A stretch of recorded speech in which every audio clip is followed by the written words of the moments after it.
Computer memory को समझने के लिए पहले हम देखते हैं कि हम कैसे वस्तुएं याद करते हैं। जब कोई हमें अपना नाम बताता है या बताती है तो क्या होता है? तब हम नाम याद करते हैं।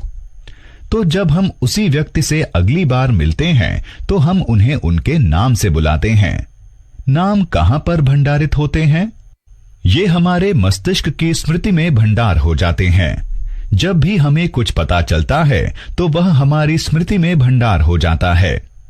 इसी प्रकार यदि आपसे एक सरल सा सवाल पूछा जाता है कि 2 जमा 2 कितने होते हैं, तो क्या आप सभी उत्तर दे सकते हैं? एकदम सही, 2 जमा 2 होते हैं 4।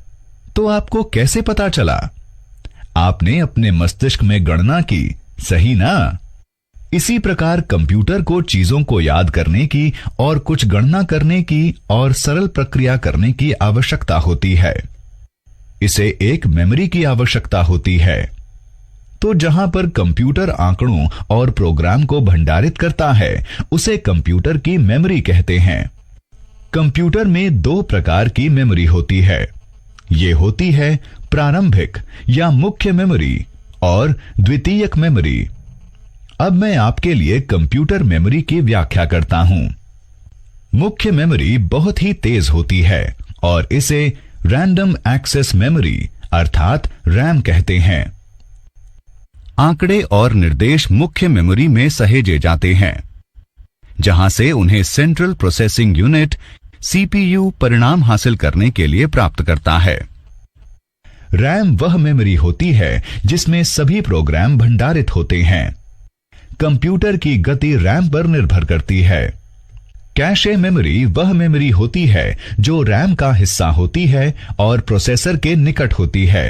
इसे प्रोसेसिंग गति बढ़ाने के लिए प्रयोग किया जाता है। मुख्य मेमोरी सीमित होती है, तो असीमित आंकड़ों को भंडारित करने के लिए हमें द्वितीयक मेमोरी की आवश्यकता होती है। चलिए समझते हैं कि इसे द्वितीयक क्यों कहते हैं। द्वितीयक आंकड़ों पर रखे गए आंकड़े या कार्यक्रम को कंप्यूटर पर प्रयोग किए जाने के लिए रैम पर प्रति बनाए जाने की आवश्यकता होती है। कंप्यूटर द्वितीयक मेमोरी से सीधे कोई आंकड़ों को प्रोसेस नहीं कर सकता है। द्वितीयक मेमोरी के उदाहरण हैं floppy disk, hard disk, magnetic tape, pen drive, magnetic bubble memory और ऑप्टिकल मेमोरी। कंप्यूटर मेमोरी के बारे में जानना रोचक है। चलिए अब हम जानते हैं कि कंप्यूटर में आंकड़ों को भंडारित क्यों किया जाता है। कंप्यूटर सभी जानकारियों को केवल 2 ही अंकों 0 तथा 1 में भंडारित करता है। एक एकल बाइनरी अंक जो कि 1 और 0 है को बिट कहते हैं। 8 बिट के एक समूह को बाइट कहते हैं। एक बाइट 8 बिट्स के समान होता है। 1 किलोबाइट या 1 केबी 1024 बाइट के समान होता है। 1 मेगाबाइट या 1 एमबी 1024 केबी के समान होता है। 1 गीगाबाइट या 1 जीबी 1024 एमबी के समान होता है।